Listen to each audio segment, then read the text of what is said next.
My name is David. I'm 38 years old, and for most of my adult life, I was known as the dependable one. I live in Seattle now, though the story I'm about to tell began long before the skyline, and the rain became my backdrop. On paper, I was the success story of the family.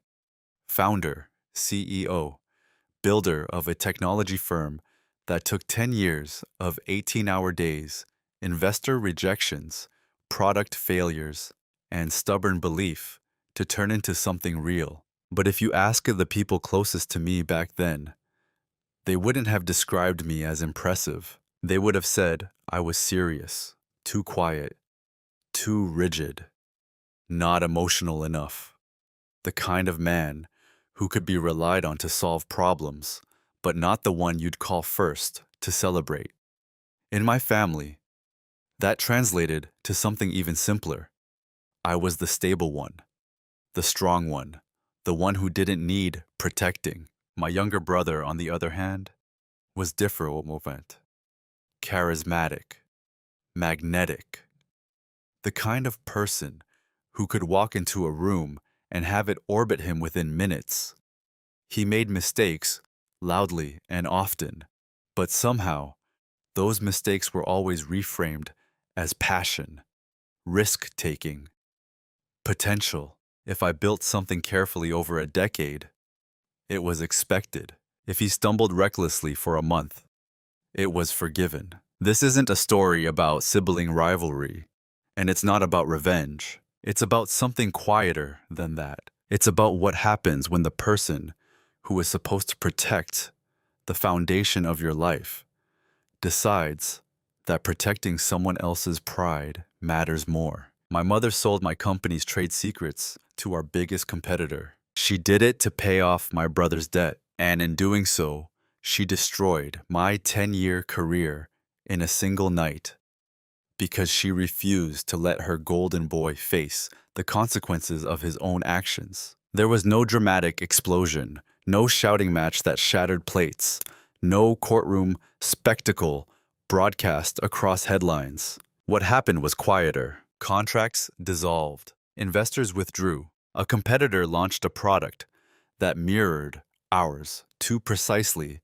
to be a coincidence. And by the time I understood how it had happened, the damage was already permanent. This story isn't about how I got even. It's about how I chose not to. It's about what quiet dominance really looks like when the betrayal comes from inside your own home. I won't exaggerate the pain. I won't pretend I was flawless. I won't paint my mother as a villain in a cartoon. But I will tell you exactly how it felt to realize that the person who taught you integrity can also decide you are strong enough to survive being sacrificed. If you've ever been the responsible one in a family, the one who absorbs the impact so others don't have to, you might understand this more than you expect. So let me ask you gently before we begin. Have you ever been strong for so long that people started believing you didn't need protecting at all? In my family, I was never the loudest voice in the room. That role belonged to my brother, Ethan, 3 years younger, effortlessly charming, the kind of person who could apologize for something he hadn't done and still be forgiven for something he had. When we were kids, teachers described him as full of potential. When I brought home perfect grades, the word they used for me was consistent. Consistent is a compliment that doesn't make anyone clap. Growing up, I learned early that attention followed volatility, drama, risk, big emotional swings. Ethan provided all of that. I provided stability. I finished what I started. I showed up on time. I didn't cause problems. And slowly, that became my identity. By the time I launched my company at 28, no one in my family was surprised. They weren't especially impressed either. It was simply on brand. Of course, David would build something structured. Of course, he would work 18-hour days. Of course, he would read contracts line by line, while everyone else skimmed. My mother liked to tell people, David's the rock. He doesn't need much. She meant it as praise. But what she was really saying was, he doesn't require emotional maintenance. When my company began to grow, real revenue, real investors, real media coverage, something subtle shifted. Outsiders treated me differently. Clients listened when I spoke. Industry panels invited me to share a strategy. Competitors paid attention. But at family dinners, I was still the reliable one, the predictable one, the one who could quietly cover a bill without discussion. If Ethan arrived late, we waited. If I arrived late, it was unusual. If Ethan needed money, it was temporary support. If I hesitated to provide it, it was out of character. I don't say this with resentment. I say it with clarity. There's a specific kind of invisibility that comes from competence. When you rarely collapse, people assume you never will. When you solve problems efficiently, they stop seeing the cost of solving them. My mother especially leaned into this narrative. She adored Ethan openly. His risks were reframed as ambition. His impulsiveness became creativity. His debts, small at first, were brushed aside as growing pains. Meanwhile, my success was treated like infrastructure, useful, stable, expected. I remember one Thanksgiving, about 4 years before everything unraveled. A distant cousin asked me about a major contract we'd just secured, our largest at the time. It had taken 18 months of negotiation and nearly broke me emotionally. Before I could finish explaining, my mother interrupted to ask Ethan about a new business idea he had. A restaurant concept. He had no restaurant experience, no funding, no plan. But the table leaned toward him, and I leaned back. It wasn't cruelty, it was a pattern. I had trained them to see me as self-sufficient.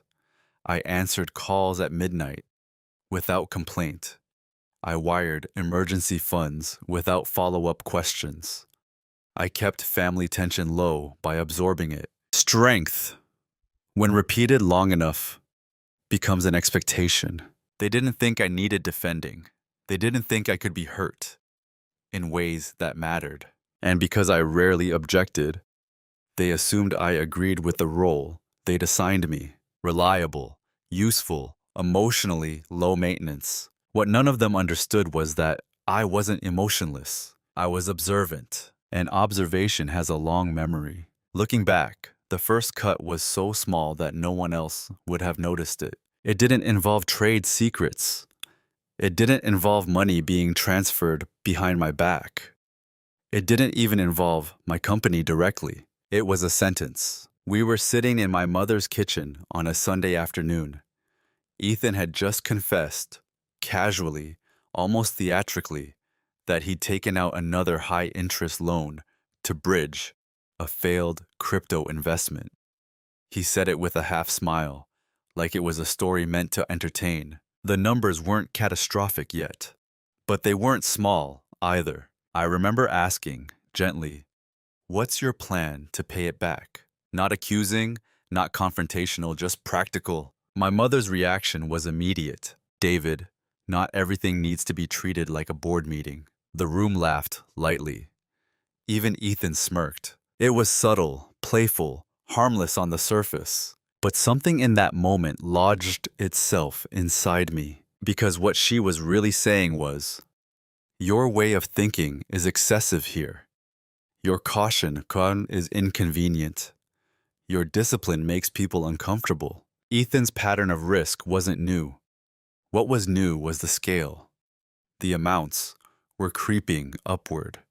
The lenders were no longer friends or casual apps. They were aggressive. I could see the trajectory clearly. I work in risk assessment. It's what I do professionally.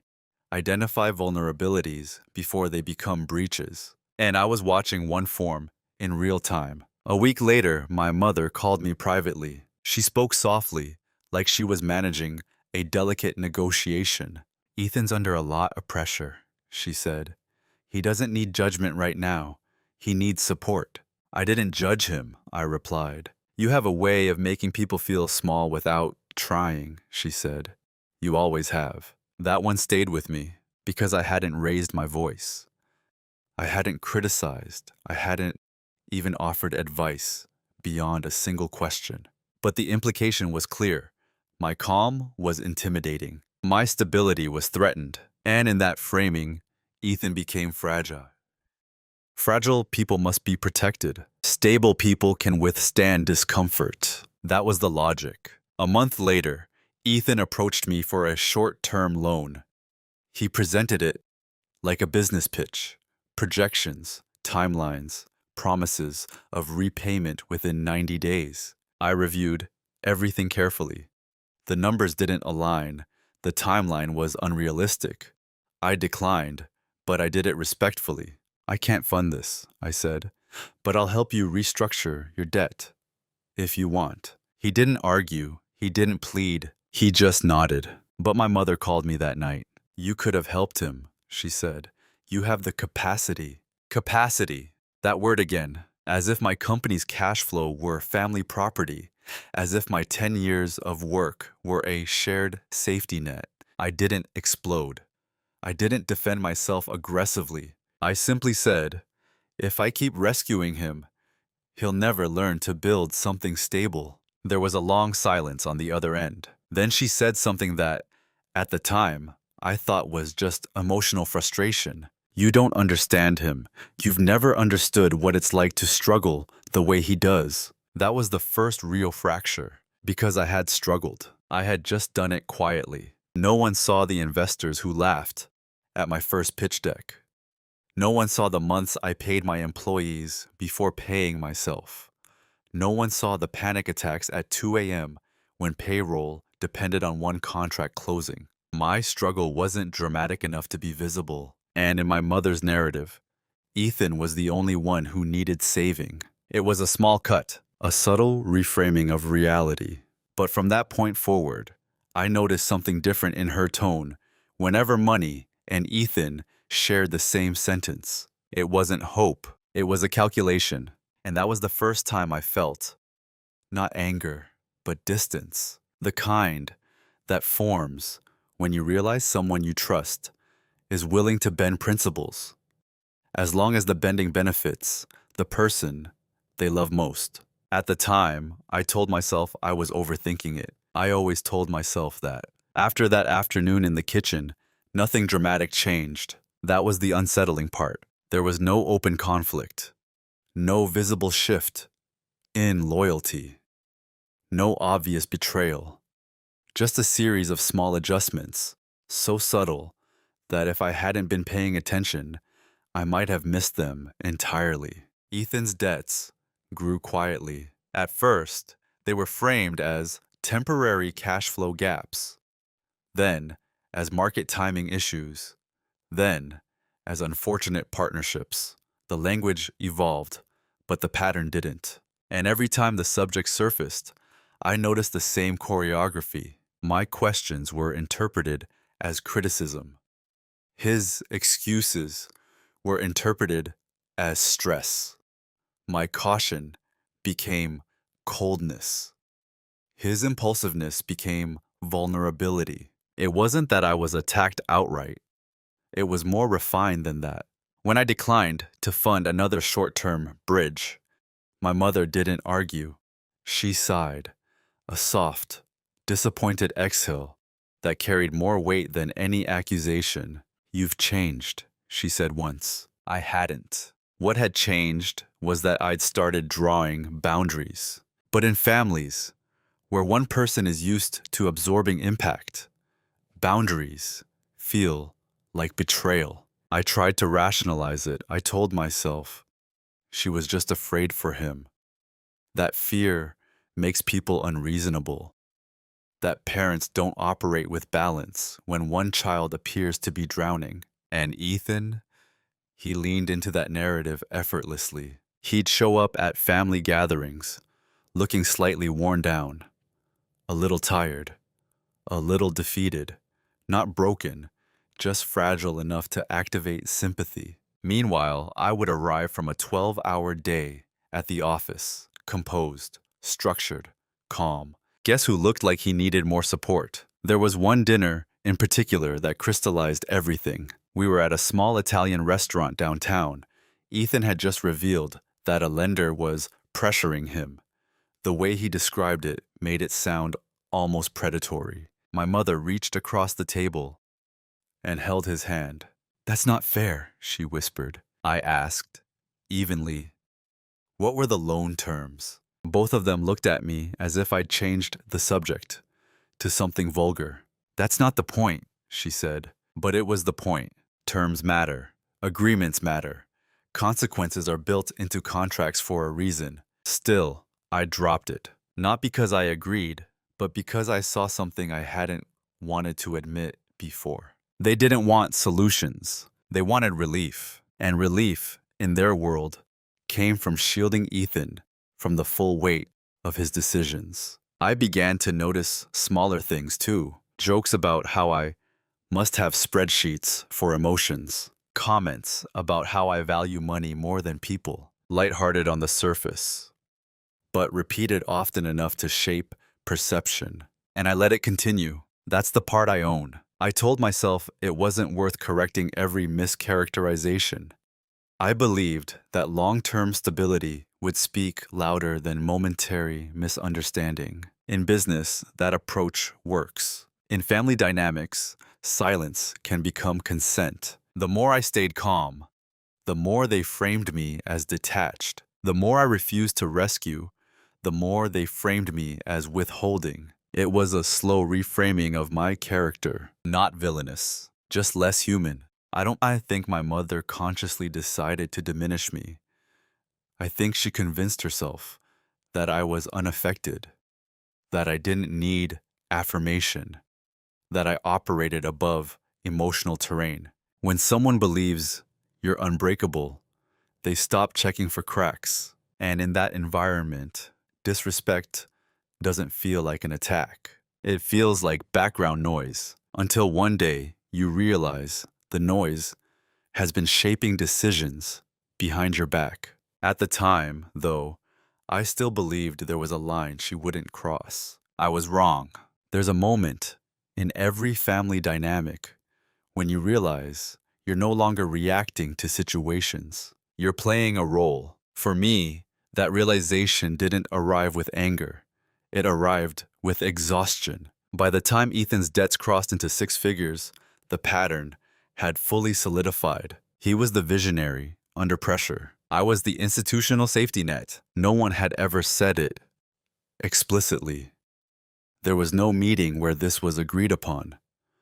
But the expectation hovered in the air every time money came up. At one Sunday lunch, my mother said something that finally stripped the illusion. "You're the only one strong enough to help him," she told me. Strong enough. Not willing enough. Not able enough. Strong enough. As if absorbing consequences was a character trait I'd volunteered for. I remember stirring my coffee slowly before responding. Strength doesn't mean responsibility for other people's risks. She frowned slightly, as I'd spoken in a language she didn't like. "You've always taken care of things," she said. "That's who you are." There it was. Identity as obligation. The role I had been assigned wasn't accidental. It had been built over years of reliability. Every time I covered a gap without complaint, every time I solved a logistical problem quietly, every time I reassured everyone that I was fine. Fine is a dangerous word. Fine tells people you don't need attention. Fine tells people you can handle more. And eventually, fine becomes permission. I started noticing how conversations shifted when I entered the room. If Ethan was venting about financial pressure, my presence subtly changed the tone. My mother would glance at me as if calculating how much information to reveal. Not to protect me, but to protect the possibility of assistance. I became less a son and more a contingency plan. And the strangest part, I still loved them. That's what made it complicated. I wasn't emotionally detached. I wasn't secretly harboring resentment or keeping score. I genuinely wanted Ethan to stabilize. I genuinely wanted my mother to feel secure. But I also understood something they refused to accept. Rescuing someone repeatedly doesn't strengthen them. It weakens everyone involved. Around this time, my company was entering its most critical phase. We were negotiating a major expansion deal, one that would require discretion, airtight confidentiality, and months of strategic positioning, the kind of deal that could double our valuation or collapse under premature exposure. At home, though, none of that felt relevant. My work was abstract to them, technical, complex, safe. They didn't see the fragility behind it. They didn't understand that one leak, one breach of trust, one compromised document could undo years of momentum. Because in their minds, I was the stable one, and stability to them meant indestructible. I began to pull back. Not dramatically, not defensively, just slightly. I shared fewer details about contracts. I stopped discussing investor meetings at dinner. When asked about growth, I answered in generalities. Not because I suspected anything, but because something in me had started to feel cautious. Roles are comfortable for the people who benefit from them. For the person inside the role, they can feel suffocated. By then, I understood clearly. I was not seen as a person who could be harmed. I was seen as a resource that could absorb harm. And once that perception hardens, it becomes very easy for someone to justify using you for what they believe is the greater good. At that stage, I still believed that no matter how distorted the expectations became, there was a moral boundary my mother would never cross. I underestimated what desperation and favoritism can rationalize. The day something shifted didn't look dramatic from the outside. There was no argument, no raised voices, no dramatic revelation. It was a Tuesday evening, late autumn. Seattle rain pressed softly against the windows of my office. Most of my team had already gone home. I was reviewing preliminary projections for the expansion deal, the one that had taken nearly a year to negotiate. My phone lit up. It was my mother. I almost let it go to voicemail, not out of avoidance, just habit. When I'm deep in numbers, I don't like breaking focus. But I answered. Her voice was gentle, too gentle. "Are you alone?" she asked. That question did something to me immediately. "Yes," I said. She hesitated just long enough to make it noticeable. "Ethan is in a difficult situation," she began. "It's more serious than before." The numbers she mentioned were higher than I expected, significantly higher, enough to involve legal threats, enough to involve reputational risk if mishandled. I listened without interrupting. Then she said something that, at the time, felt like a small misstep in phrasing. "We just need something temporary, something to stabilize things until he recovers." I didn't correct her. I didn't ask what she meant. But I understood something in that moment. This wasn't Ethan's debt anymore. It was a shared emotional mission. And I was being positioned as the solution. "I can't cover that," I said quietly. "Not at that scale." There was silence. Then, "You have the liquidity." It wasn't a question. It was a statement of fact. And for the first time, I felt a subtle boundary inside myself harden. "Yes," I replied. "But that liquidity isn't idle money. It's tied to operations, growth, investor expectations." She exhaled softly. "You always talk like this. It's numbers, structures, policies.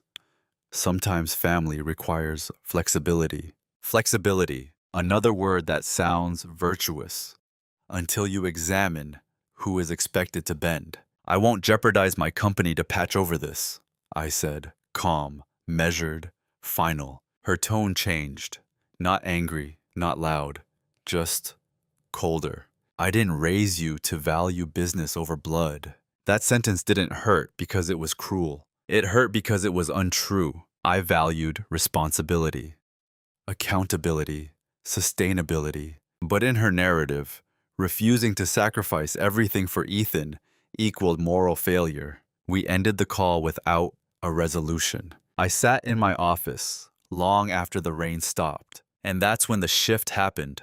Not anger, not outrage, clarity. For years, I had believed that my restraint protected the family dynamic, that my calm allowed space for everyone else's volatility, that my boundaries, when set, would be respected because they were reasonable. But I realized something uncomfortable. Reason doesn't compete well against fear, mixed with favoritism. If my mother believed Ethan's collapse would destroy him, she would justify almost anything to prevent it, even if that anything involved me. For the first time, I considered a possibility I hadn't allowed before. What if my stability wasn't just expected?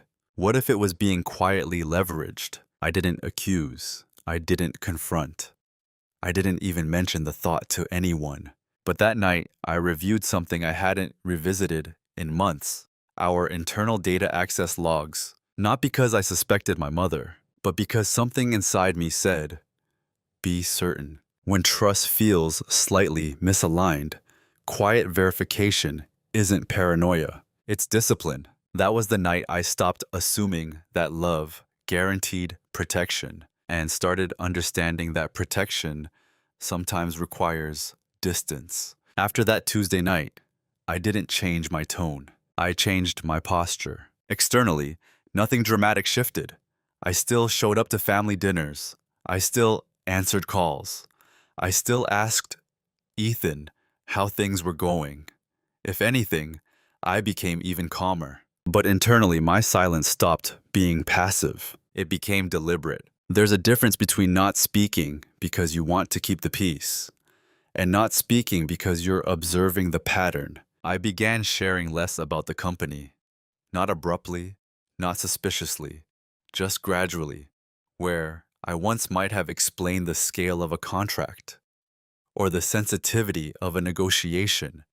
I now summarize things in broad strokes. Work steady. Expansion is progressing. Nothing finalized yet. All technically true, just not detailed. At the office, I initiated a quiet internal audit of our data permissions. It wasn't accusatory. It was procedural. We were growing, and growth requires tightening systems. I had always believed trust and verification could coexist. Now I leaned fully into that belief. My mother noticed my composure more than my distance. You seem different, she said one afternoon over coffee. How? I asked. Harder to read. I smiled slightly. I've always been hard to read. She studied me for a moment, like she was trying to detect whether that was a joke. It wasn't. Meanwhile, Ethan's situation worsened. Collection notices escalated. One lender threatened legal action.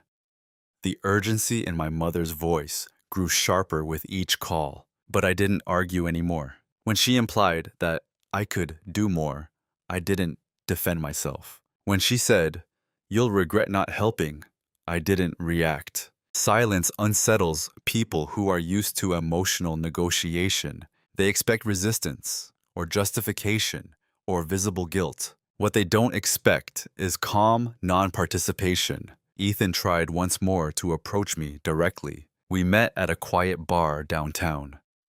He spoke confidently at first. New strategy, new opportunity, new timeline. But beneath it, I could hear a strain. I just need a reset, he said. After that, I'll handle everything. I looked at him steadily. A reset without structural change is just a delay. He laughed, but it didn't land. You always think in systems. Yes, I said, because systems reveal outcomes. He leaned back.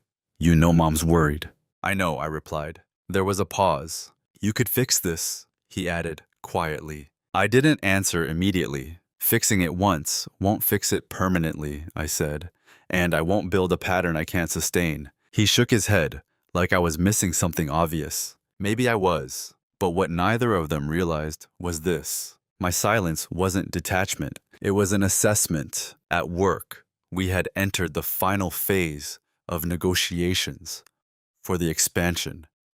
The deal required absolute confidentiality. Any premature disclosure of technical architecture, pricing models, or rollout strategy would weaken our position. Access to those documents was tightly controlled, or so I believed. One late evening, as part of the audit I'd quietly initiated, I noticed something small. Not a breach. Not yet. Just a login attempt, flagged. Outside normal behavior patterns. The account wasn't internal staff. It wasn't a competitor. It was linked to a family shared device ID. My house. The house I grew up in. The house my mother still lived in. I didn't jump to conclusions. Shared devices can trigger strange alerts. Cookies persist. VPNs misfire. But instead of dismissing it, I marked it. That was the moment. Silence fully became a strategy. I didn't confront anyone. I didn't accuse. I simply expanded the monitoring parameters. Because when people mistake your calm for ignorance, they tend to grow careless, and carelessness, over time, reveals the truth. The mistake most people make about quiet individuals is assuming they're inactive. Stillness looks like surrender to the untrained eye. In reality, stillness can be positioning. After the flagged login attempt from my mother's home network, I didn't react emotionally. I reacted procedurally. First, I confirmed the anomaly. I had our internal cybersecurity team run a discrete metadata review under the guise of routine vulnerability testing. No names, no family references, just patterns. The access attempt wasn't random. It targeted a very specific folder, our pre-acquisition strategy deck. That folder contained projections, pricing architecture, and phased rollout plans. Exactly the kind of information a competitor would value before launching a parallel product. The attempt had failed, but it had not been accidental. And here's what mattered most. The login credentials used were mine, not a hack, not a brute force attack. Someone had my password. I didn't panic. I retraced everything methodically. When had I last logged in from my mother's house? Months ago. During a weekend visit, I stayed overnight and took a call from the kitchen table. Had I logged out properly? Yes. But had I saved credentials on the shared browser? Possibly. That realization wasn't betrayal yet.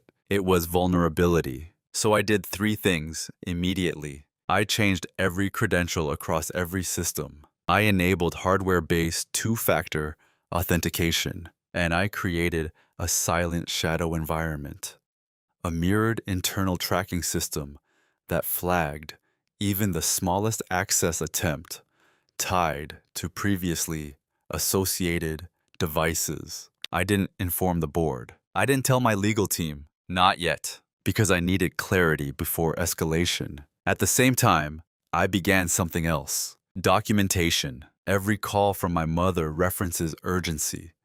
Every message from Ethan hints at deadlines. Every unusual system ping.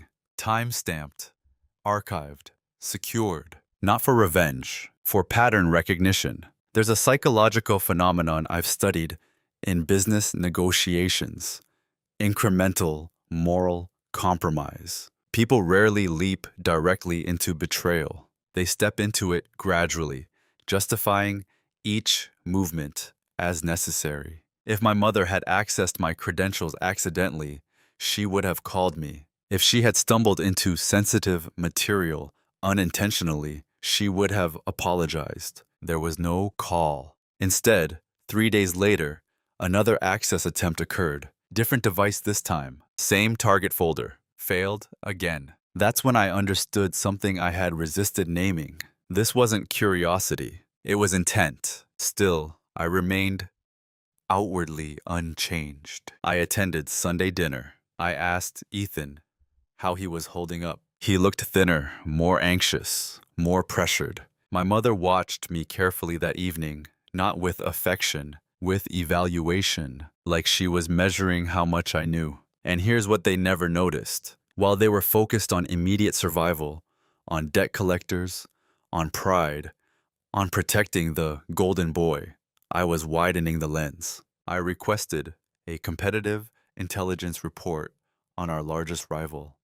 Quietly, I reviewed recent hiring patterns in their R&D division, and I noticed something chilling. They had accelerated development on a product category that mirrored ours almost exactly, too closely, too quickly. Coincidence is always possible, but timing matters, and timing was tightening. The third attempt didn't fail. It didn't breach the core system, but it accessed a cached preview file I hadn't realized was temporarily stored in an unsecured staging folder. It wasn't the full blueprint, but it was enough to signal direction. I didn't confront anyone. I didn't call my mother. I didn't accuse Ethan. Instead, I initiated a strategic countermeasure. We revised our rollout architecture subtly but significantly.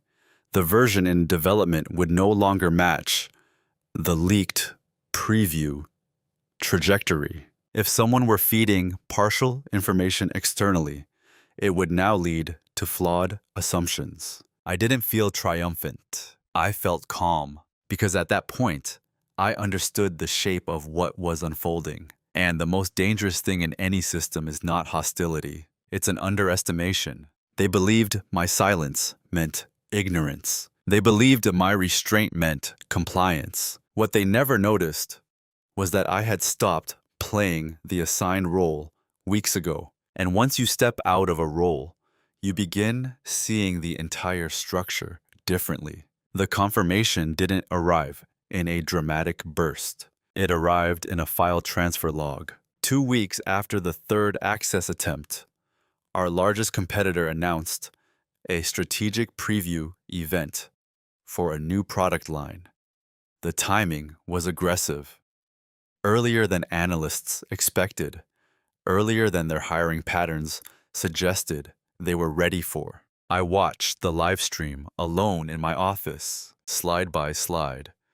They revealed features that felt uncomfortably familiar, not identical, but aligned. Their pricing tiers mirrored our early phase projections, the ones stored in the preview file that had been accessed. Their marketing language echoed phrases lifted almost directly from a positioning document that only 5 people internally had seen. 5 people, and none of them would have benefited from leaking it. But one person outside the company would have. If she believed she was preventing a disaster, I didn't confront my team. I didn't accuse anyone internally. Instead, I pulled the expanded audit logs I'd quietly implemented. There it was, a successful login from my old credentials before I changed them. A data export.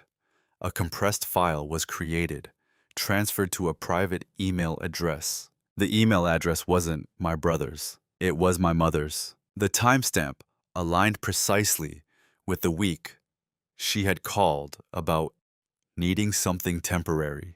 My hands didn't shake. I didn't feel rage. What I felt was something colder. Recognition. She hadn't tried to sell my entire company out of greed. She had likely believed she was leveraging something I could rebuild. If she provided strategic insight to a competitor, perhaps in exchange for money, or perhaps to settle Ethan's most aggressive lender, she may have convinced herself it was harmless. David is stable. David will recover. Ethan won't. That was the math. I leaned back in my chair and closed my eyes for a moment. 10 years of work. 10 years of credibility. Reduced not by a hacker, not by corporate espionage, not by market forces, but by my own mother's decision to prioritize one child's immediate relief over another's long-term foundation. I opened the transfer details again. The receiving domain was linked to a consulting intermediary often used in competitor intelligence brokering, legal gray zone, not overtly illegal, just ethically corrosive.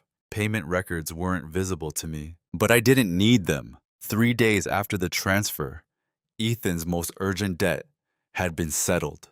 Public court filings confirmed it. No lawsuit, no collections escalation, just resolved. The leverage wasn't financial anymore. It was factual. I had system logs, IP traces, timestamped exports, device fingerprints, evidence. Enough to initiate a lawsuit, enough to involve a federal investigation if I chose to frame it as corporate espionage, enough to destroy her publicly.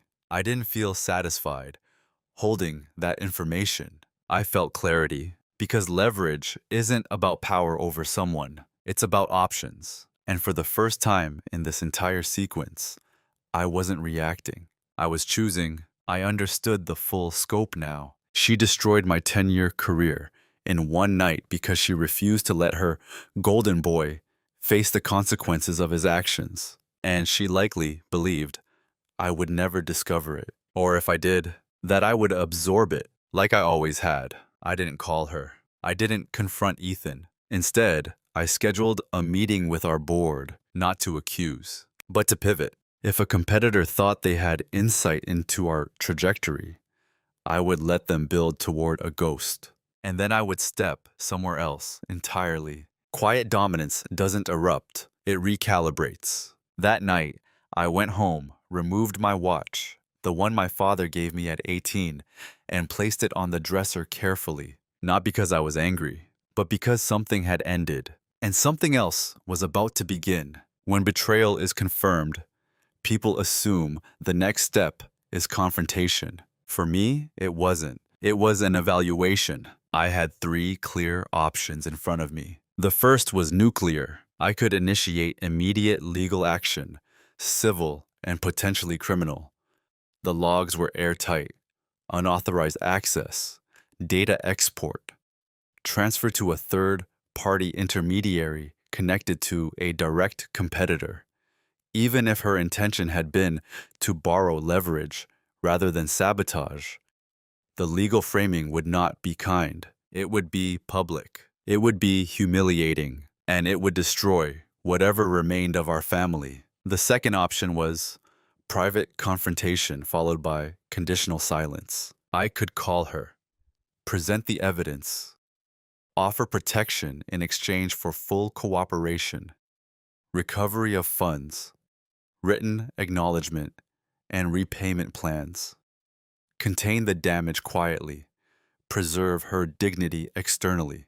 But that option required something I was no longer sure existed: trust. The third option was the most irreversible in a different way. I could walk away strategically, not from accountability, but from the structure that allowed this to be possible. I could shield my company legally, pivot our roadmap, outmaneuver the competitor who believed they had insight into our strategy, and then separate my personal life from my professional world completely. No explosion, no spectacle, just structural detachment. I spent 2 nights thinking about it, not pacing, not spiraling, thinking. If I went nuclear, I would win legally, but I would become the son who prosecuted his mother.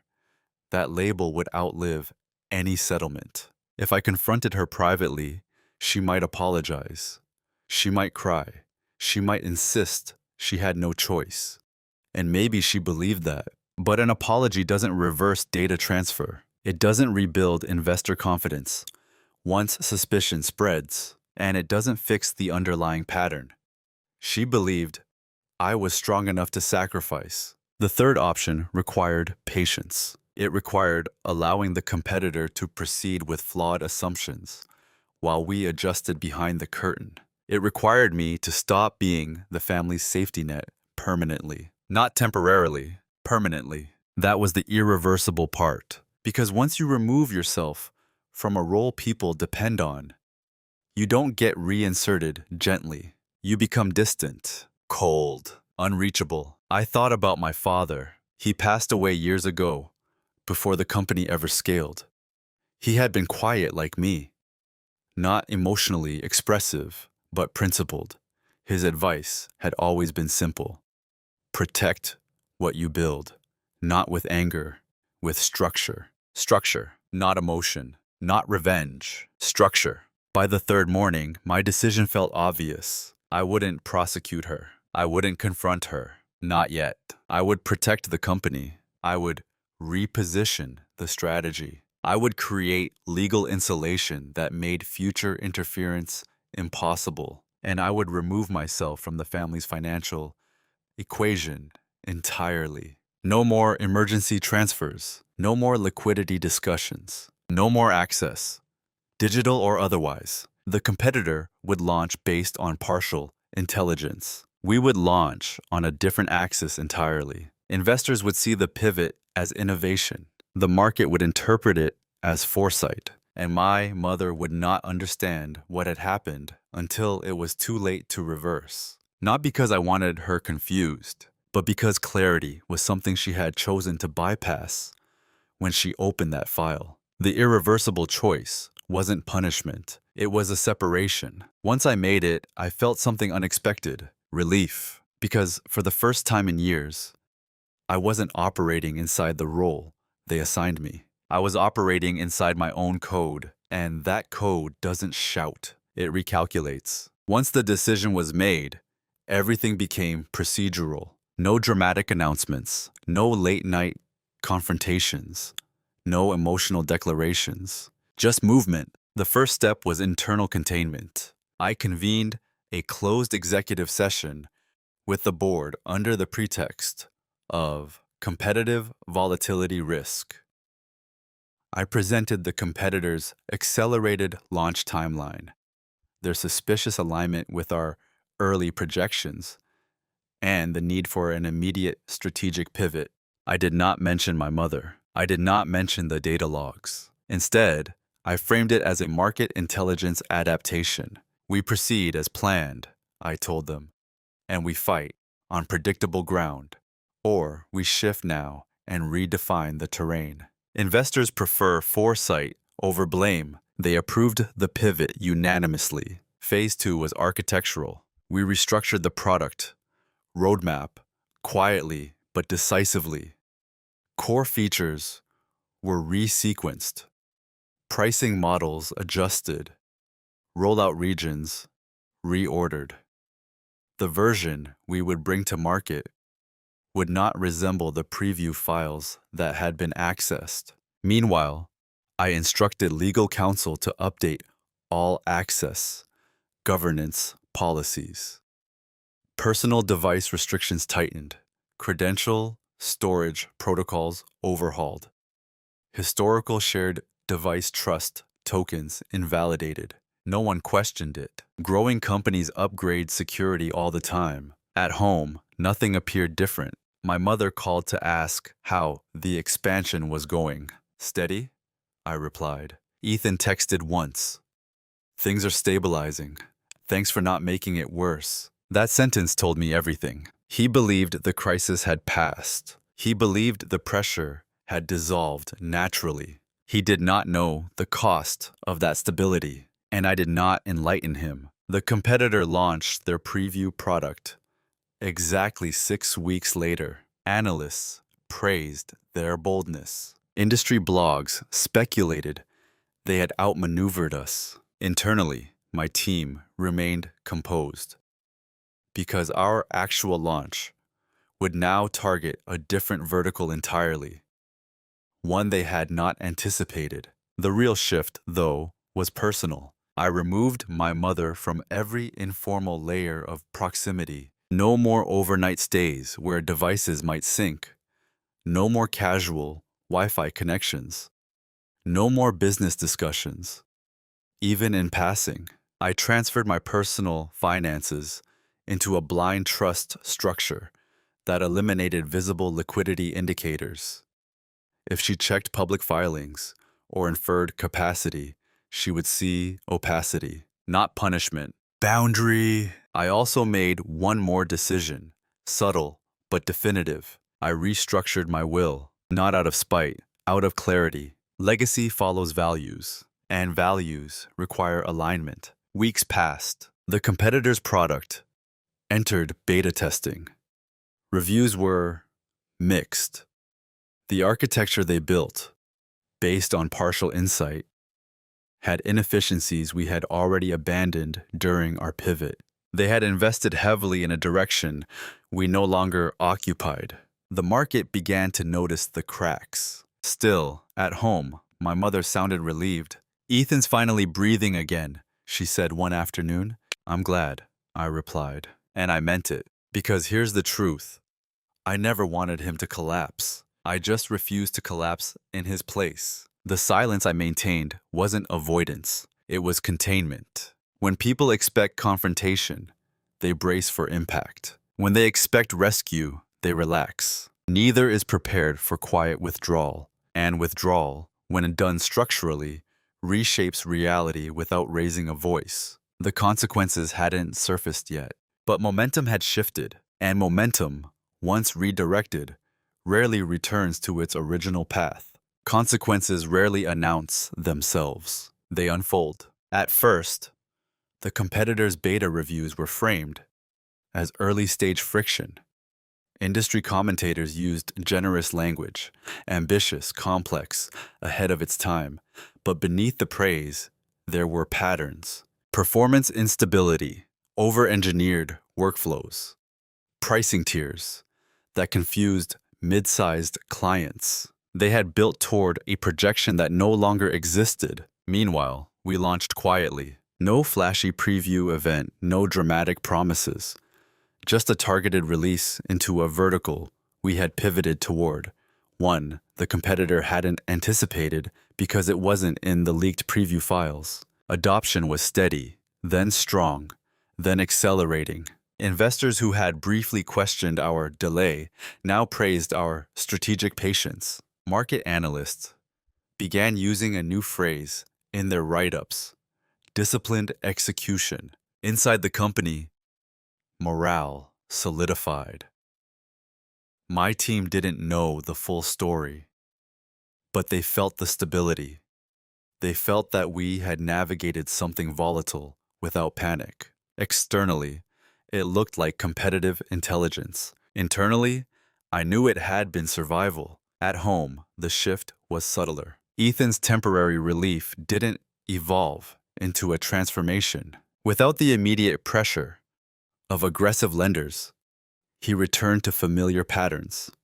Small speculative ventures, new opportunities, optimistic projections. But something had changed in the atmosphere. My mother called less frequently about money, not because she had learned a lesson, because she no longer had access. The blind trust structure made my liquidity opaque. Public filings no longer displayed my compensation clearly. Casual inquiries about how things are going financially received neutral answers. Stable, I would say. That word again. Only now, it worked in my favor. Then, 3 months after the competitor's launch, a significant client withdrew from their platform, citing unexpected scalability constraints. The news circulated quickly. Stock analysts revised forecasts downward. And that's when I noticed the first tremor in my mother's voice. She called one evening, trying to sound casual. "I saw something about your competitor in the news," she said. "Does that affect you?" "It doesn't," I replied. A pause. "They seemed so confident," she added. Confidence built on an incomplete understanding rarely sustains. "I'm sure they'll adjust," I said evenly. She didn't ask how I knew. She didn't ask why we weren't impacted. But I sensed something beneath her tone. Uncertainty. Not about the market, about me. Because up until that point, she had operated under an assumption. David will recover no matter what. But recovery implies damage. And I wasn't visibly damaged. I wasn't scrambling publicly. I wasn't angry.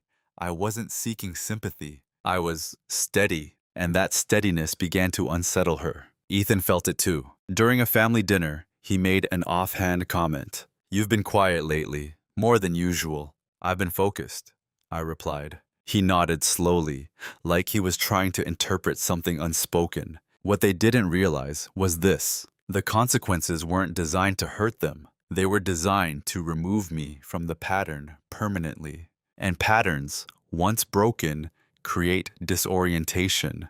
My mother no longer referenced my capacity. She no longer implied flexibility. She no longer assumed access, because access had been revoked, silently, structurally, irreversibly. The competitor continued to struggle under the weight of their misaligned build. We continued to grow under the strength of our pivot, and for the first time in years, I felt something unfamiliar in family conversations.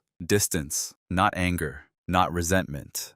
Distance, the kind that forms when someone realizes the foundation they once leaned on is no longer within reach. And that realization was only beginning. The moment she realized something was wrong didn't come from me. It came from the market. 6 months after the competitor's launch, they announced a major internal restructuring. 2 senior executives resigned. A product overhaul was scheduled. Analysts openly questioned their strategic direction. The phrase, miscalculated roadmap, began appearing in coverage. That was the first time my mother called, with tension in her voice. That wasn't about Ethan. "Are you sure you're not affected by any of this?" she asked. "Yes," I said calmly. A pause lingered longer than usual. I assumed your companies were working on similar things." "We were," I replied.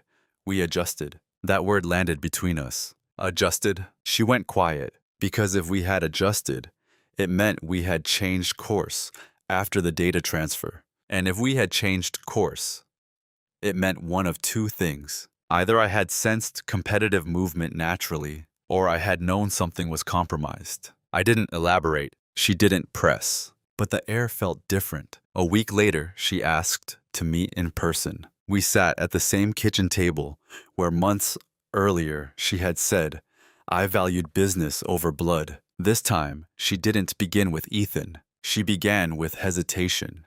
"David," she said slowly, "if, hypothetically, someone made a mistake trying to protect family, would you understand?" I didn't answer immediately. I studied her face. The lines were deeper.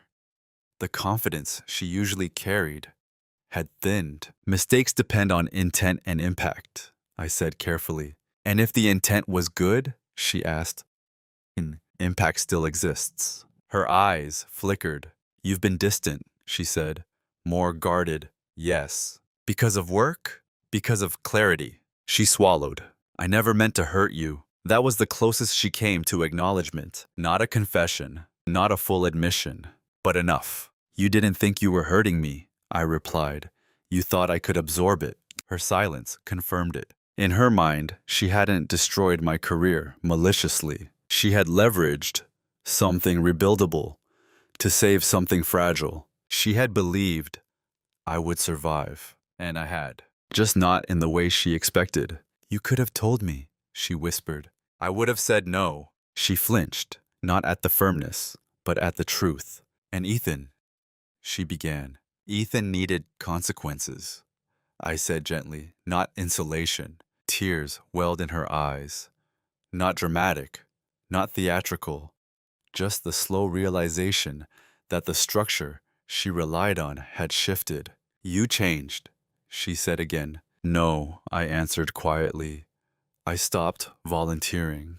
That sentence settled heavily between us, because once you stop volunteering to be the impact shield, people feel exposed. "I can fix it," she said suddenly.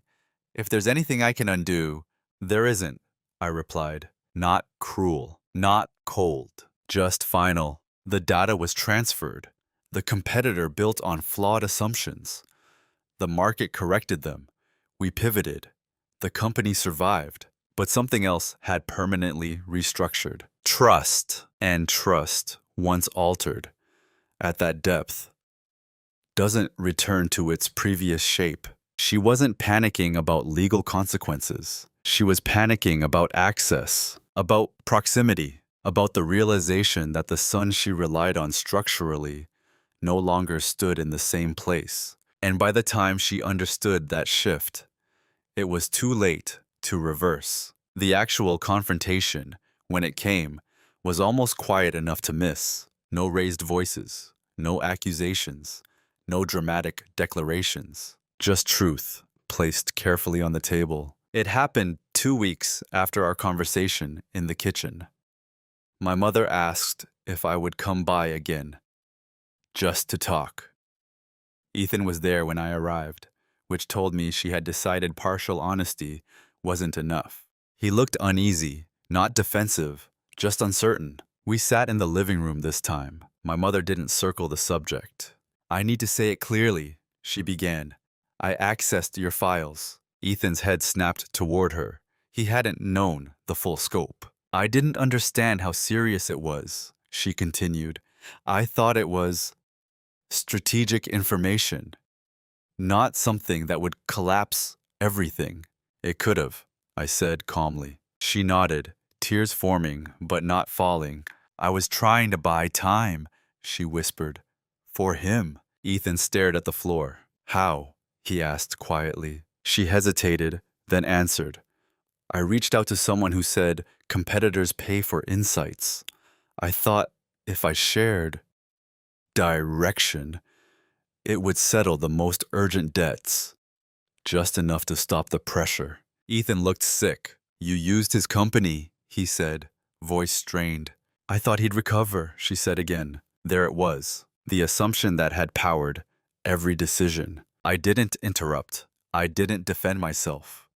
I let the silence expand long enough for both of them to feel it. Finally, Ethan looked at me. "Why didn't you say anything?" he asked. "Because I needed to protect what was left," I replied. "You could have ruined us," my mother said softly. I chose not to. That sentence wasn't a threat. It was context. Ethan ran a hand through his hair. "I didn't ask for that." "I know," I said. And I believed him. He hadn't orchestrated it. He had simply benefited from it. That distinction mattered. My mother's voice broke slightly. "I was afraid he wouldn't survive the consequences." "And you were certain I would," I said. She closed her eyes. Yes, no one argued after that, because the truth, once fully spoken, doesn't need volume. "I won't pursue legal action," I said evenly, "but there will be boundaries." "What kind?" she asked. "Permanent ones." I explained them without emotion. No access to devices connected to my work. No financial discussions beyond surface level. No expectation of emergency intervention. No integration between my professional world and family space. Ethan looked like he wanted to protest, but he didn't. He understood now. "I'll handle my own debt from here," he said quietly. "That would be wise," I replied. There was no dramatic reconciliation, no sudden healing, just acknowledgement. My mother reached for my hand. I let her. Not because everything was repaired, but because anger wasn't my objective. Clarity was. And clarity had been established. As I stood to leave, she said one more thing. "I never thought you'd step back." "I didn't step back," I said gently. "I stepped out of the assigned role, out of the unspoken contract, out of the assumption that I would absorb impact indefinitely." There was no shouting, no slammed doors, just a recalibration that could not be undone. And sometimes that's louder than rage. It's been almost 2 years since that conversation. From the outside, my life looks successful. The company expanded into 2 new markets. We operate with tighter security protocols and clearer governance structures. Investors describe me as measured, under pressure. Industry peers call our pivot one of the most disciplined course corrections they've seen. Those words used to feel validating. Now they just feel accurate. At home, things are quieter. Ethan works steadily for the first time in his adult life, not in a glamorous startup, not in a high-risk venture, in a mid-sized operations role where outcomes are tied to systems, not speculation. We don't talk about debt anymore. We don't talk about the data transfer either. But the space around us has changed. My mother still calls. We still have dinner. We still exchange birthdays and holidays. What's different is expectation. She no longer assumes access to my professional world. She doesn't ask detailed questions about liquidity or expansion strategy. When she says, "How's work?" she means it socially, not strategically, and I answer accordingly. There is a version of this story where I stay angry, where I replay the betrayal every time she speaks, where I let that single decision redefine her entirely, but that wouldn't be accurate. She didn't act out of cruelty. She acted out of fear mixed with favoritism. That doesn't excuse it, but it explains it. For a long time, I believed strength meant absorbing impact silently. Now I understand something different. Strength is deciding what you will no longer carry. I don't rescue. I don't volunteer to be the structural buffer. I don't equate love with financial intervention. And I don't confuse forgiveness with restored access. That last one matters most. Forgiveness, for me, meant releasing the need to punish. It did not mean reopening the door she walked through without permission. Professionally, I am more guarded. Personally, I am more honest. If something feels misaligned, I address it early. I don't rationalize patterns that make me uncomfortable.